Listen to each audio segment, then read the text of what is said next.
ओम शांति। विजयी रत्न बनना है तो प्रीत புத்தி பனோ.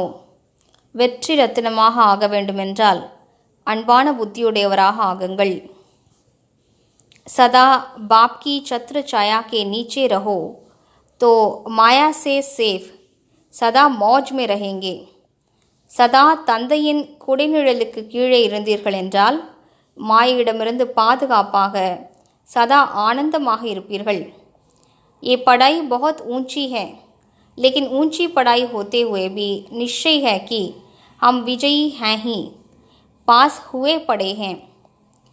இந்த படிப்பு மிக உயர்ந்த படிப்பாகும். ஆனாலும் உயர்ந்த படிப்பாக இருந்தாலும் நாம் அவசியம் வெற்றியாளர்களாவோம் என்ற நம்பிக்கை இருந்தால் வெற்றி நிச்சயிக்கப்பட்டதாகும். கலப் கலப் की पढ़ाई है, नई बात नहीं है. इसलिए सदा मौज में रहो और दूसरों को भी मौज में रहने का संदेश देते रहो. இது ஒவ்வொரு கல்பமும் நாம் படிக்கும் படிப்பாகும். புதிய விஷயம் ஒன்றும் இல்லை.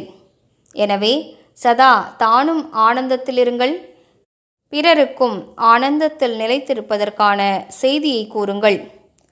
मनसा महादानी बन शक्तियों का दान करते चलो तो मन के संकल्पों पर सेकंड में विजयी बन सकेंगे.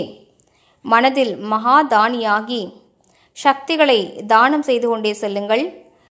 அப்போது மனதின் எண்ணங்களின் மீது நொடியில் வெற்றியாளராக ஆகிவிடுவீர்கள். ஓம் சாந்தி.